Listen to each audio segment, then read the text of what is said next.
আজকে আমি তোমাদের শেখাবো অধ্যায় 11 তথ্য ও উপাত্ত। দেখো, প্রথমে তথ্য কি আর উপাত্ত কি এটা আমাদের বুঝতে হবে। প্রথমেই হলো উপাত্ত। দেখো, উপাত্ত বা ডাটা। ডাটা শব্দটাই আমরা বেশি পরিচিত, তার বাংলা হলো উপাত্ত। আমরা সাংখ্যিক মান, অর্থাৎ প্রথমে একটা কথা শোনো, যেমন একটা ক্লাসে যদি 50 জন স্টুডেন্ট থাকে, স্টুডেন্টের 20 নম্বরের সিটি পরীক্ষা। এই 50 জন ছেলে, এক একজন ধরো 18, কেউ 17, কেউ 15, কেউ 10, এই যে সংখ্যাগুলো সংগৃহীত, এই সংখ্যাগুলো এগুলোকে বলা হয় ডাটা বা উপাত্ত। আর এই উপাত্তগুলোকে বা এই ডাটাগুলোকে যদি আমরা ক্রমান্বয়ে ছোট থেকে বড় অথবা বড় থেকে ছোট সাজিয়ে, মানে সাজিয়ে লিখি, তাহলে হয়ে যাবে তথ্য। ঠিক আছে? তাহলে উপাত্ত হলো তথ্যের কাঁচামাল। অর্থাৎ তথ্য তৈরি করতে গেলে কি দরকার? তথ্য তৈরি করতে গেলে উপাত্ত দরকার। উপাত্তটা মেইন। এখন দেখো, এখান থেকে কিছু শর্ট কোশ্চেন আসতে পারে। প্রথম প্রশ্ন হলো যে পরিসংখ্যান কি? সংখ্যা ভিত্তিক কোনো তথ্য বা ঘটনা হচ্ছে একটি পরিসংখ্যান। আর তথ্য বা ঘটনার নির্দেশক সংখ্যাগুলো হচ্ছে পরিসংখ্যানের ডাটা বা উপাত্ত। সাংখ্যিক মানগুলো, এলোমেলো সাংখ্যিক মানগুলো হলো উপাত্ত। আচ্ছা, যেমন ধরো 20, আমি 10 জনের একটা সংখ্যা দেখাই, 20, একজন পেল আবারও 20, একজন পেল 18, 17, 15, 10, 3, 4, 5, 6, 15, 17, 6, 1, 2, 3, 4, 5, 6, 7, 8, 9, এই যে 10টা ডাটা, এইগুলো হলো উপাত্ত। আচ্ছা, উপাত্তর পরে আমরা যদি এখন এইটাকে তথ্য করতে চাই, তাহলে আমাদের অবশ্যই ছোট থেকে বড় সাজাতে হবে। প্রথমে 6, তারপরে 10, তারপরে দেখো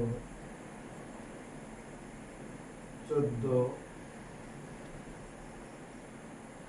15, আবারও 15, 15, তারপর আছে 17, 18, 20, 20। তাহলে এই যে ছোট থেকে বড় সাজাইলাম আমরা, 20, 20, এইগুলো হয়ে গেল আমাদের একটা তথ্য। আর তথ্যটা দেখে আমরা এখানে দেখতে পাবো যে এ প্লাস কয়জন পেয়েছে, 16-র উপরে যারা পেয়েছে তারা এ প্লাস। আচ্ছা, 10-এর নিচে যারা পেয়েছে তারা ফেল। ঠিক আছে? আর এটা দেখে একটা সম্যক ধারণা পাওয়া যায়, যে তথ্য দেখলে একটা সম্যক ধারণা পাওয়া যায় কয়জন ফেল করেছে, কয়জন এ প্লাস পেয়েছে, কয়জন অ্যাভারেজ মার্কস পেয়েছে, সব আমরা জানতে পারি। এখন দেখো, এই তথ্যগুলো, এই উপাত্তগুলো দুই প্রকার। দেখো,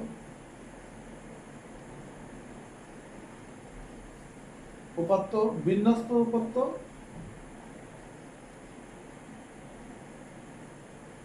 আর একটা আছে অবিন্যস্ত। বিন্যস্ত একটা, অবিন্যস্ত। দেখো, এইটা হলো অবিন্যস্ত আর এইটা হলো বিন্যস্ত ডাটা। যেগুলো ছোট থেকে বড় হোক আর বড় থেকে ছোট হোক, ক্রমান্বয়ে থাকবে, সেগুলোকে বিন্যস্ত ডাটা বলা হয়। আর যেগুলো এলোমেলো, সেগুলো বলা হয় অবিন্যস্ত। আচ্ছা, এবার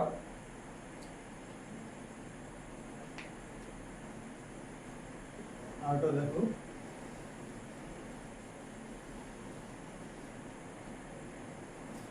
সরাসরি উৎস থেকে সংগৃহীত হয় এমন উপাত্ত যদি উৎস ডাটাগুলো কোত্থেকে কালেকশন করলো, কালেকশনের উপর ডিপেন্ড করে উপাত্তগুলো পাওয়া যায়। সরাসরি উৎস থেকে সংগৃহীত ডাটাকে বলা হয় প্রাথমিক উপাত্ত। প্রাথমিক উপাত্ত, প্রাথমিক উপাত্ত এটা হলো সরাসরি উৎস থেকে সংগৃহীত, সরাসরি উৎস থেকে সংগৃহীত।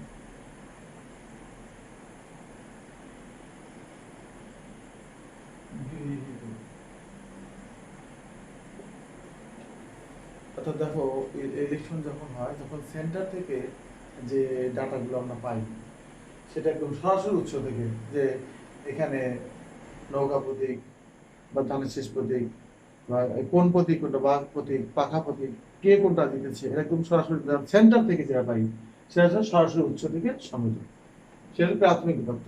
আর যদি আমরা পরোক্ষ উপাত্ত, পরোক্ষ উপাত্ত দেখো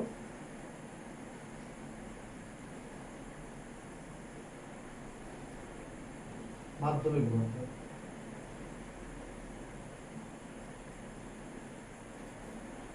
মাধ্যমিক উপাত্ত হলো পরোক্ষ উৎস থেকে সংগৃহীত, পরোক্ষ উৎস থেকে সংগৃহীত। মানে একজন সংগ্রহ করে নিয়ে আসছে তার কাছ থেকে আবার নেওয়া, মানে এটার পর ভরসা করা যায় কম। একজন সংগ্রহ করছে, সে যদি ভুল সংগ্রহ করে তাহলে তো পুরো ডাটাটাই ভুল হয়ে যাবে, পুরো পরিসংখ্যানটাই ভুল হবে। আর প্রাথমিক উপাত্তটা কি?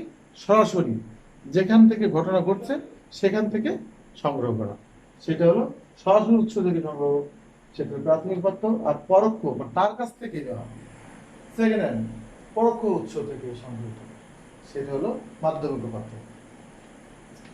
আর আর লাগবে হলো আমাদের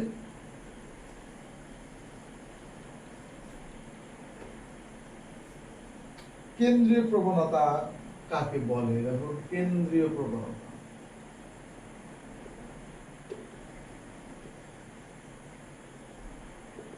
মানে অনেকগুলো ডাটা থাকে, দেখো 50টা ডাটা থাকলে ডাটাগুলো দেখো এমন পরীক্ষার্থী 50 জনের মধ্যে এমন একটা কম্পিটিশন, সবার ডাটাগুলো মাঝামাঝি কোনো সংখ্যার দিকে পুঞ্জীবিত হওয়া, গড় নাম্বারের খুব পাশাপাশি থাকা, কেউ তো গড় থেকে 2 কম, কেউ তো গড় থেকে 1 বেশি, হয়তো কেউ গড় নাম্বারে পেয়েছে। মানে যে মানে সবগুলো ডাটা কেন্দ্রের মাঝামাঝি অবস্থানে কোনো ডাটার দিকে পুঞ্জীবিত হওয়া। অর্থাৎ আমি সংখ্যাটা লিখে দিই, উপাত্ত সমূহ, এটা লিখে রাখবে সবাই তোমরা, উপাত্ত সমূহ মাঝামাঝি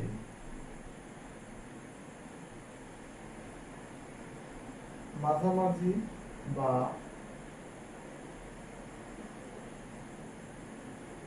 কেন্দ্রের দিকে, মাঝামাঝি বা কেন্দ্রের দিকে, কেন্দ্রের মানের দিকে দিই, কেন্দ্রের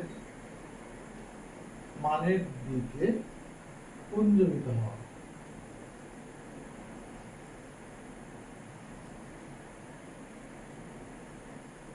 পুঞ্জীবিত পুঞ্জীবিত হয়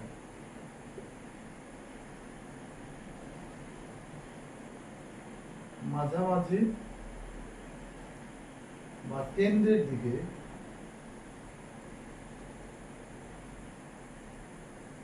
কেন্দ্রের দিকে পুঞ্জীবিত প্রবণতাকে,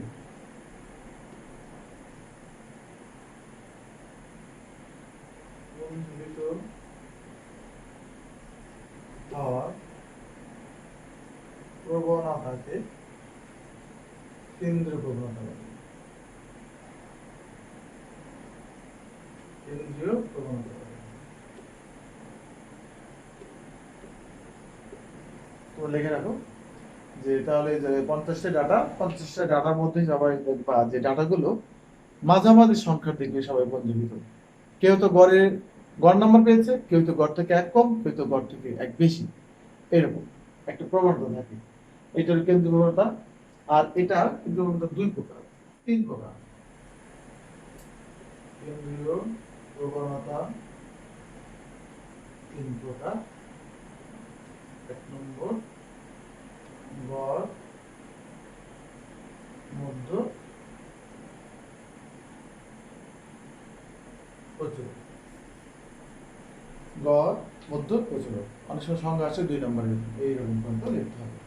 দেখে রাখো। আচ্ছা, তারপরে দেখো গাণিতিক গড়। গড় বা গাণিতিক গড়,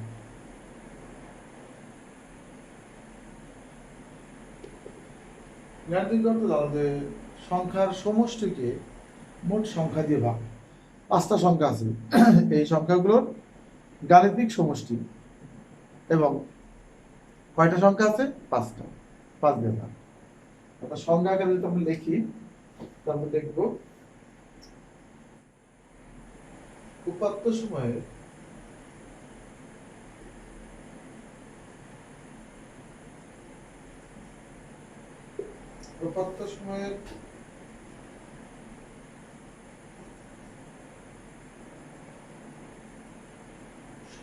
সংখ্যাসূচক মানের সমষ্টিকে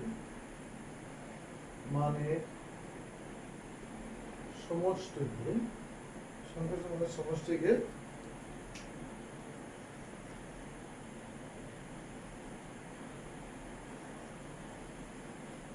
যদি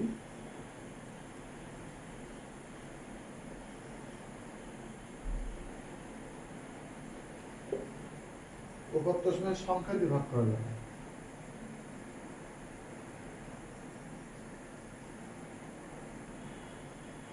ভাগ করলে গড় পাওয়া যাবে।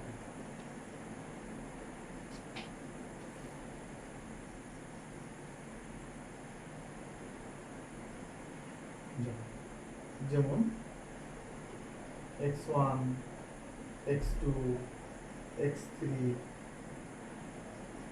x4, x5 এর গড়, এরকম গড় দিলে এরকম x দিয়ে উপরে ট্রাম বার, x বার। এখানে 5টা সংখ্যা আছে, x1, x2, x3, x4, x5 ইত্যাদি। 10টা থাকলে 10 দেবো, 20টা থাকলে 20 দেবো। তো লিখে রাখবো। গাণিতিক গড় সংখ্যা আসতে পারে, একটা সংখ্যায় আসবে।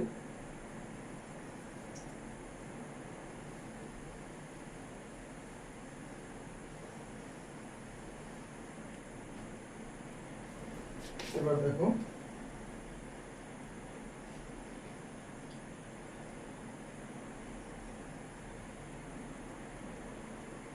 মধ্য, মিডিয়াম।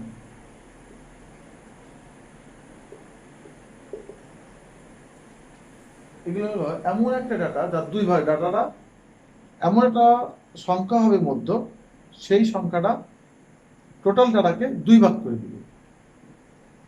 অর্থাৎ ছোট থেকে বড় সাজালাম, মাঝের সংখ্যাটা হবে মধ্য। আর মাঝে যদি 2টা সংখ্যা থাকে, সেই 2টি সংখ্যার গড়ই হবে মধ্য।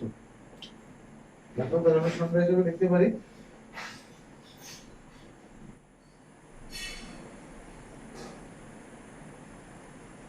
উপাত্তগুলোকে মানে ক্রমশ সাজাবে।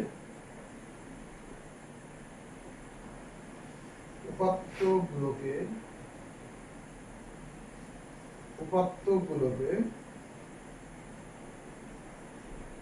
মানে ক্রমানুসারে সাজাবে,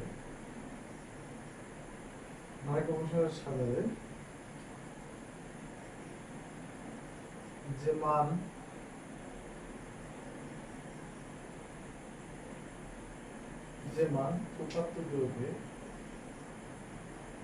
উপাত্তগুলোকে সমান 2 ভাগে ভাগ করে সেই মানই হবে উপাত্তগুলোর মধ্য।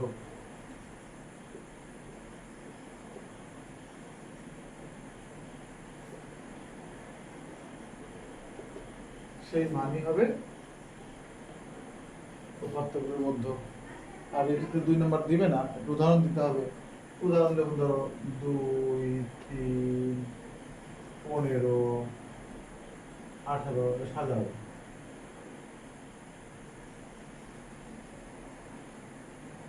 20, 1, 2, 3, 4, 5টা, তাহলে এই 1, 2, 3, 4, 5টা, এইটা হবে মধ্য।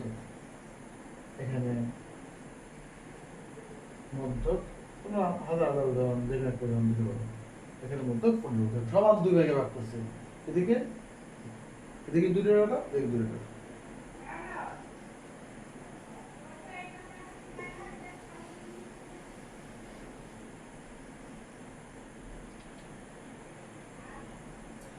অনুপাত্যগুলোর মধ্যে সবচেয়ে বেশি সংখ্যক বার ঘটেছে, সবচেয়ে বেশি সংখ্যক বার উপস্থিত, সবচেয়ে বেশি সংখ্যক বার থাকবে, সেই ডাটাটা হবে প্রচুর। দেখো প্রচুর উত্তরটা লিখে রাখো, প্রচুর মন মন দেখো কোনো পাত্রে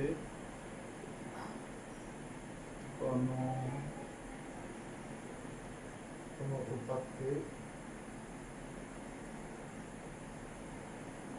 যে সংখ্যাটি সবচেয়ে বেশি বার থাকে, তাকে প্রচুরক বলে। যেমন 3, 4, 5, 5, 5, 7, 8, 10। এখানে প্রচুরক কোনটা হবে?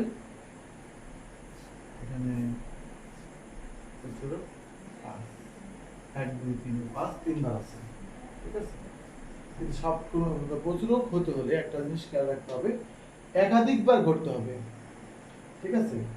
যেখানে যদি এমন হতো যে 5 2 বার 7 2 বার, 5 ও 2 বার 7 2 বার, তাহলে প্রচুরক হইতো 5 অথবা 7, দুটি হতে পারতো, ঠিক আছে। কিন্তু 5 একবার আছে, 7 একবার আছে, একবার থাকলে কোনো প্রচুরক হবে না। প্রচুরক বলতেই বোঝাচ্ছে প্রচুর, মানে কমপক্ষে 2 বা ততোধিকবার করতে হবে।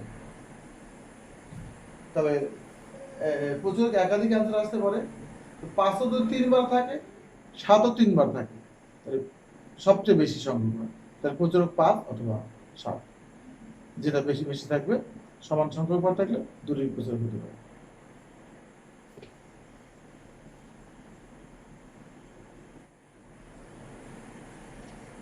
এখন আমরা প্রথমে অঙ্কগুলো আসি। দেখো কিছু কিছু জিনিস আমাদের জানা দরকার। পরিসর, আজকে আমাদের এই থিওরিটিক্যাল আগে ভালো করে বুঝতে হবে। পরিসর গণসংখ্যা নিবেশন সারণী, গণসংখ্যা সারণী তৈরি করতে গেলে আমাদের এইসব জিনিসগুলো জানতে হবে। প্রথমে পরিসর, পরিসরটা কি? অর্থাৎ অবিন্যস্ত ডাটাগুলোর মধ্যে যে সবচেয়ে বড় যে ডাটা আর সবচেয়ে ছোট ডাটা পার্থক্যর সাথে এক যোগ করলে আমরা পাবো পরিসর। আর পরিসর বলতে বলতে হচ্ছে আমরা সর্বোচ্চ নম্বর মাইনাস সর্বনিম্ন নম্বর যোগ 1, এটা আমাদের পরিসর। শ্রেণী সংখ্যা, এগুলো না পারলে আমরা গণসংখ্যা সারণী তৈরি করতে পারবো না। গণসংখ্যা সারণী, গণসংখ্যা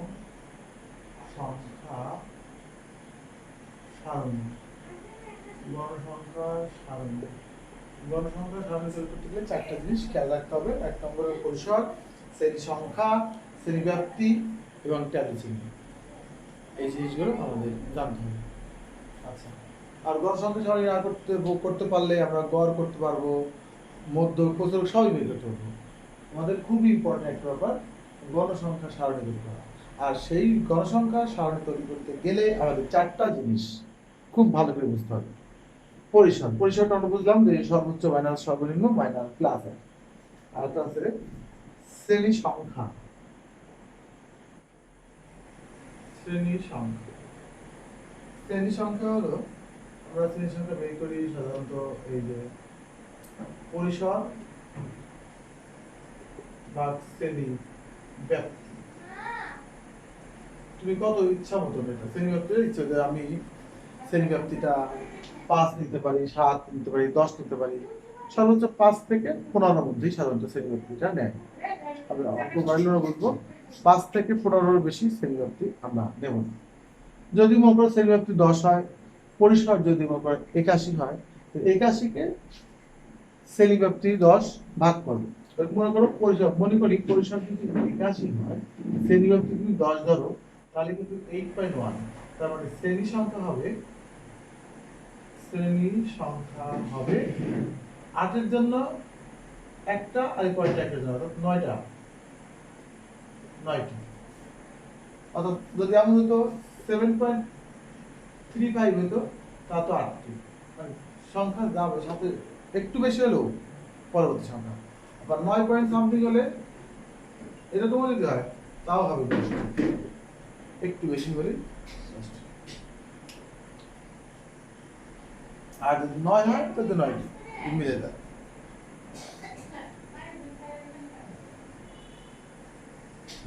গেল আমাদের আরেকটা হলো শ্রেণী ব্যাপ্তি।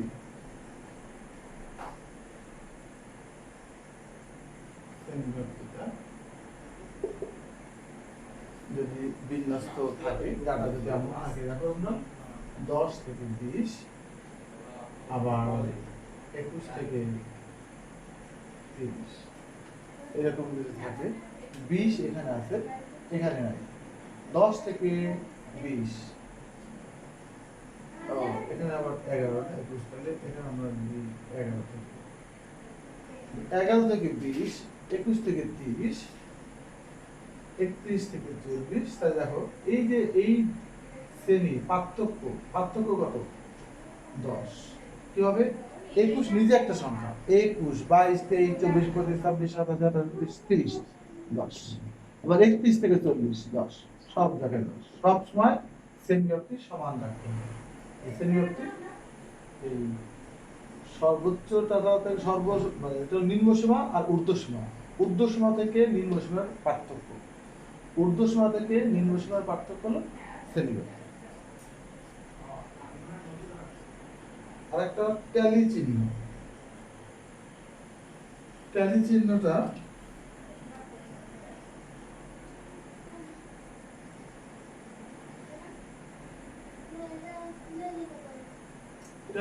কি আমাদের এরকম সাধারণত এরকম দেয়, আর একটা 5টা যখন হবে তখন এটা করে টান দিয়ে বান্ডিল তৈরি করা। ঠিক আছে, দেখো যদি এরকম হয়, তুমি জানো যে গণসংখ্যা যদি 12 হয়, তাহলে 12টা হবে কি হবে? 1 2 3 4 এই 5টা, 1 2 3 4 এই একটা বান্ডিল দিলাম 10 11। এইটা থাকলে বোঝা যায় 12, আর 12 থাকলে আমরা ট্যালি চিহ্ন দিতে দিতাম। হ্যাঁ, তো ট্যালি চিহ্ন গুনে গুনে আমরা 12 লিখব। গণসংখ্যা, এটা হলো ট্যালি চিহ্ন, এটা হলো গণসংখ্যা। গণসংখ্যা 12। আর এই ট্যালি চিহ্ন 4টা করা হয়ে গেলেই, আর একটা বান্ডিল পাস হয়ে গেলেই একটা বান্ডিল তৈরি করতে হবে। তাহলে এই 4টা জিনিস আমাদের খুব জানা দরকার গণসংখ্যা সারণী তৈরি করতে হবে।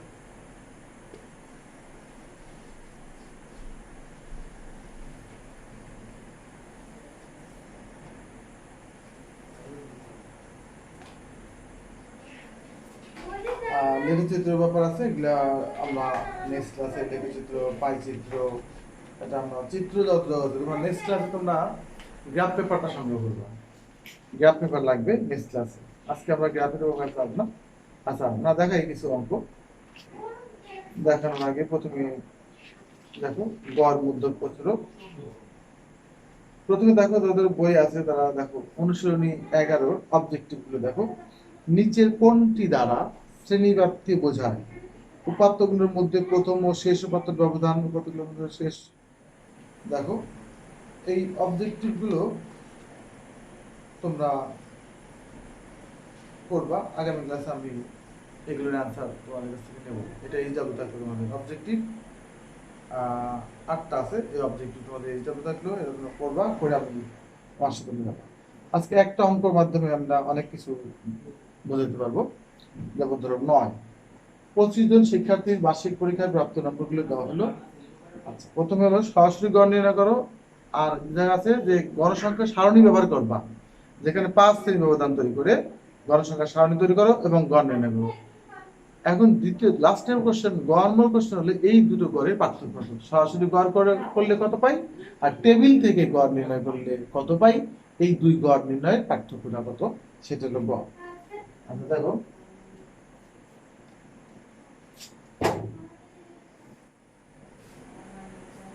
আমাদের প্রথমে 9 নম্বর অঙ্ক দেখো। সরাসরি গড় কর্ণ, সরাসরি গড় এখানে এখন কিছু করে, এখানে x বার সমান সমান একবারে সব দিয়ে যোগ করে দেবা 72, 25, 78, 84, আবারও 78, 75,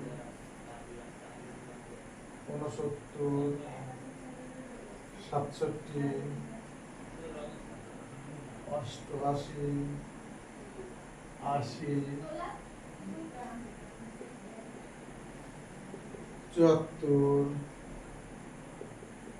77, 79,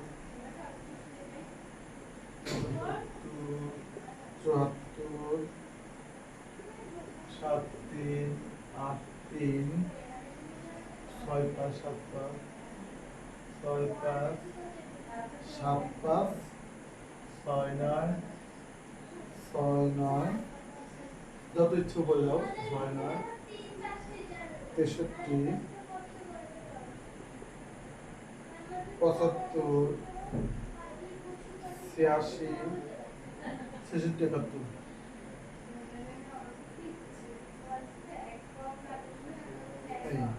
এখানে 25 জন শিক্ষার্থী, 25 ভাগ করো, দেখো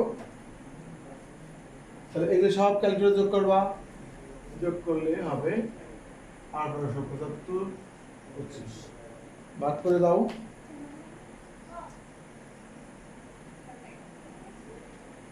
ক্যালকুলেটর দিন, দেখো কত হবে,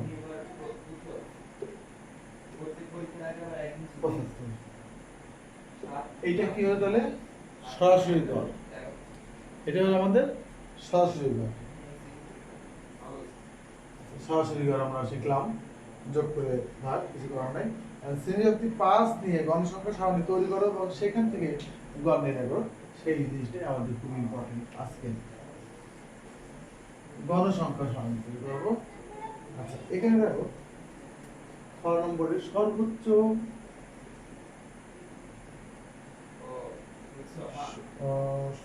নম্বর,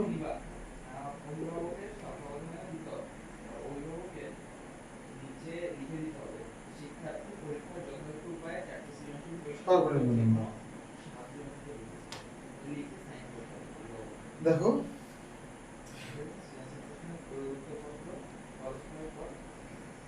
সর্বোচ্চ নম্বর 88, সর্বনিম্ন 63। অতএব পরিসর 88 মাইনাস 63 যোগ 1, তাহলে কত হয় 26। আচ্ছা, শ্রেণী ব্যবধান 5 বলেই দিছে, তাহলে শ্রেণী ব্যবধান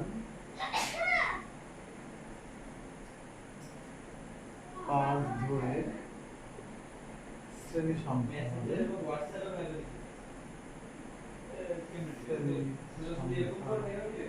হবে 26 কে 5 ভাগ করো 25, এত। তাহলে শ্রেণী সংখ্যা কখনো ভগ্নাংশ হতে পারে না, শ্রেণী সংখ্যা হবে 6টি। এবার একটা টেবিল তৈরি করি। এখানে দেখো শ্রেণীভিত্তিক, শ্রেণীভিত্তিক, আচ্ছা শ্রেণীভিত্তিক, তারপর মধ্যমান দেবে শ্রেণী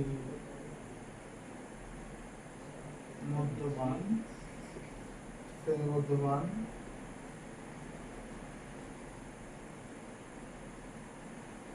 ট্যালি চিহ্ন, গণসংখ্যা। এই মধ্যমান হলো এক্স আই বলা হয়, গণসংখ্যাকে এফ আই বলা হয়, আর গড় যেহেতু বের করতে বলা হয় F I X I. F I X I K N দিয়ে ভাগ করলে, অর্থাৎ এই যে এন মানে 25, এফ আই এক্স আই গড় নির্ণয়ের সূত্রটা লিখে রাখি আমরা পাশে। গড়টা কেন এটা করলাম, গড় এক্স বার এরকম সামেশন চিহ্ন, মনে রাখো এই চিহ্নটার নাম S U double N A T I O N, summation বা সমষ্টি চিহ্ন। এই চিহ্নটার নাম সামেশন, সমষ্টি। Summation F I X I by N. I বলতে বোঝায় 1 2 3 4 5 6 7 8 10 পর্যন্ত, 20 পর্যন্ত। এই যে এখানে লেখা থাকে অনেক সময় আয়ের মান 1 থেকে 25 হয়, 25 টাকা হলে 25, আমাদের যেমন এখানে 25 টাকা। আয় মান 1 থেকে 25 বাই এন, এক্স এর আয়ও তাই 1 থেকে 25 আয় মান। তাহলে অর্থাৎ আমরা বলবো এফ আই এক্স আই যে সংখ্যাটা পাবো সমষ্টিকে এন মানে 25 দিয়ে ভাগ করলে আমাদের অ্যান্সারটা পেয়ে যাবো। আচ্ছা শ্রেণীব্যাপ্তি সর্বনিম্ন কত, 63। আমরা 63 থেকে 63 64 65 67, দেখো 67, আবার 68 69 70 72 73 74 77 5 করে, 78 79 80 81 83 83 83 87 87 88 89 90 91 দেখো 6টা বলেছে, শ্রেণী সংখ্যা 6টা, শ্রেণী সংখ্যা আমাদের 6টা বলছে। এই একটা শ্রেণী সংখ্যা, এই 63 থেকে 67 একটা, এই একটা, দুইটা, তিনটা, চারটা,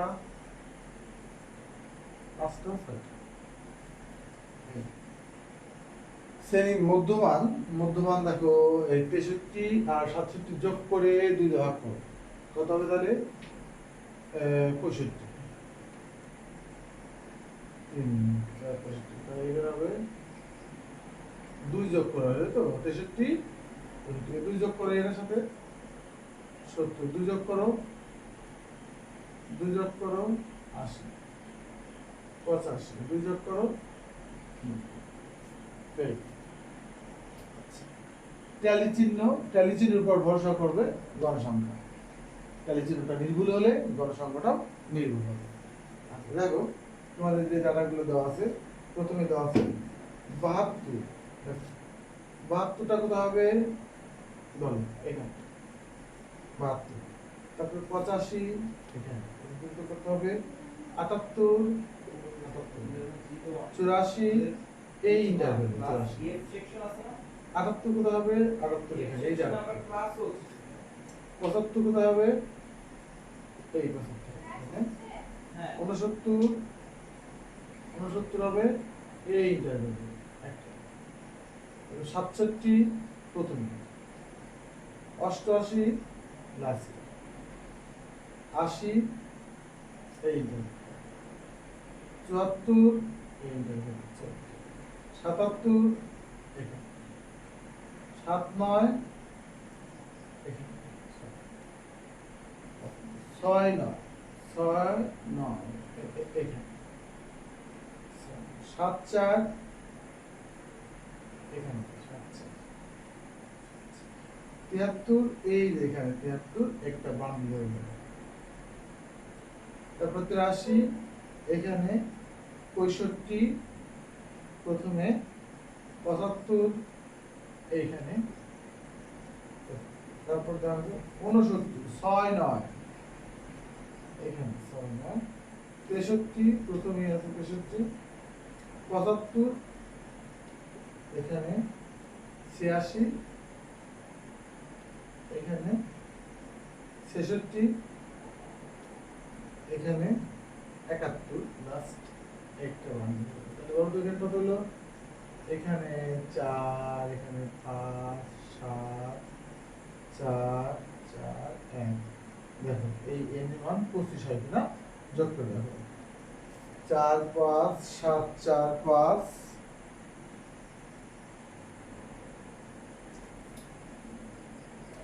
88, 88 বেরোতে একটা। যেহেতু 5 আর 4 9, 9 আর 7 9 আর 7 16, তাহলে 20, 20 আর 5 25। তার মানে ঠিক আছে। এখন এইটার সাথে গুণ করে দাও। গুণ করলে কত হবে কত? সাপোজ 20, ক্যালকুলেটর করি। 260, 535, আর এটা হবে 525, আর এটা 32, 32, 525, না এটা তোমার হয় না। কত হয়?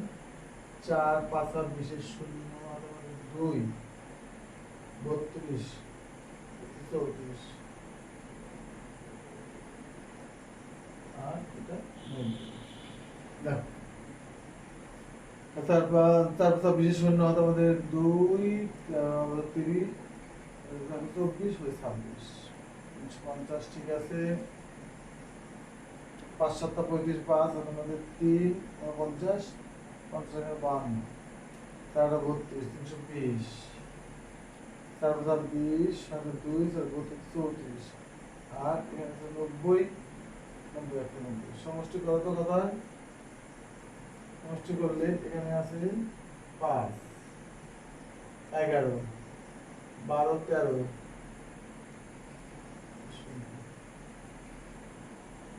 5, 11, 12, 13, 15, 16, 17, 18, 19, 19 আর 9, 28 আর 8, 2, 4, 5, 6, 7, 8, 9, 10 আর 12, 15, 18, দেখো 1885 হবে।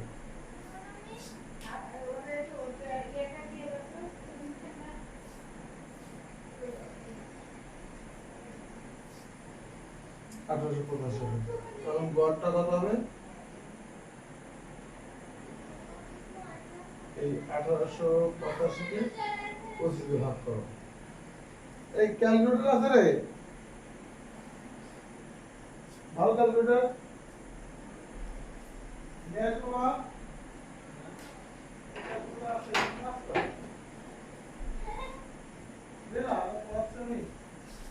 তাহলে আমরা 1885 ভাগ 25 পাচ্ছি হলো 75.4। 75.4। তাহলে দেখো আমাদের হয়ে গেল গড় নির্ণয় করা। এখন গড় নম্বর কোশ্চেনটা বলছে যে সরাসরি প্রাপ্ত গড়ের সাথে খ থেকে প্রাপ্ত গড়ের পার্থক্য কত?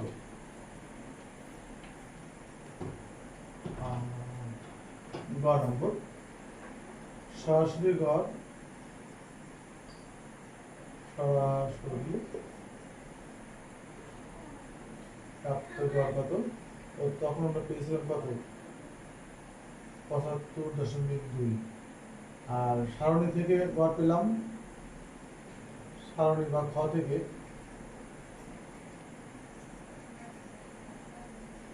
গড় পেলাম 75.4। তাতে পার্থক্য হবে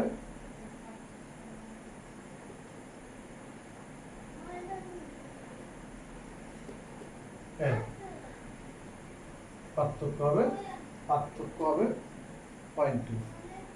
খুবই সামান্য পার্থক্য।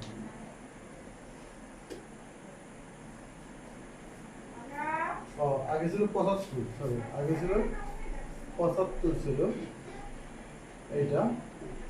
75 থাকে তাহলে 0.4 দিয়ে দাও, আর কি যা হবে তাই। আশা করি তোমরা গড় নির্ণয়ের ব্যাপারটা বুঝতে পারছো। গড় নির্ণয়ের এফ আই এক্স আই সমষ্টি আমরা বের করলাম, এই সমষ্টিকে এই দিয়ে ভাগ গড়।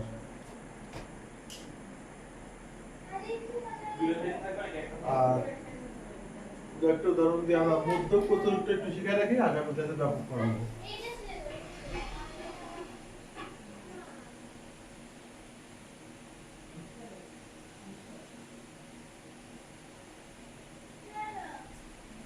দেখো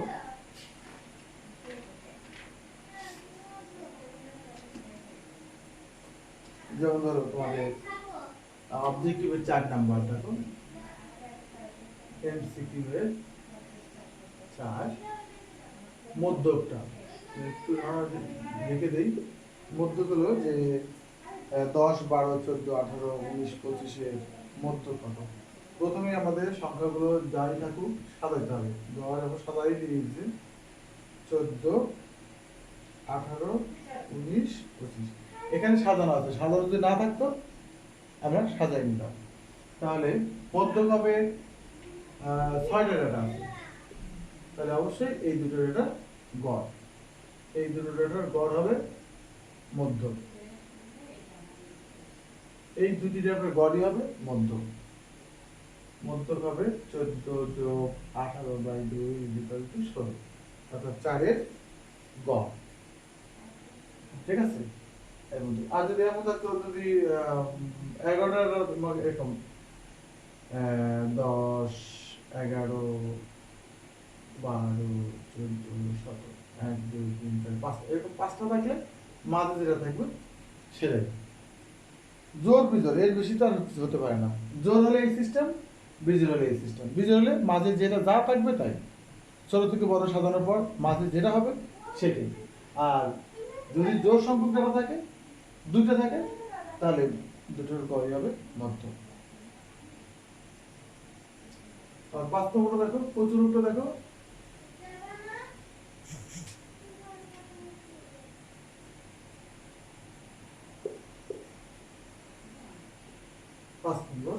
বলছি যে প্রচুর কোনটা দেখো আছে কি কি, 6, 12, 7, 12, 11, 12, 11, 7, 11। এখানে কিন্তু সাজিয়ে দেওয়া নাই। মানের ক্রম অনুসারে আমরা যদি ঊর্ধ্বক্রম মানে অধক্রম, ছোট থেকে বড়, ছোট থেকে বড় কি ঊর্ধ্বক্রম অনুসারে সাজাই। দেখ প্রথমে আছে 6, 7, 6, 7, আর কি আছে 6, 7, তারপরে 11, 11, 11, 11, তারপরে 12, 12, 12। প্রচুর কি হবে, একাধিকবার ঘটেছে 11 এবং 12, দুটো সমান সংখ্যকবার ঘটেছে, এটা 3 বার, এটা 3 বার। এই যে প্রচুর হবে 11 অথবা 11 ও 12, অর্থাৎ তোমাদের অ্যান্সার হবে খ। তাহলে বোঝা গেল কি গড়, মধ্যক, প্রচুরক।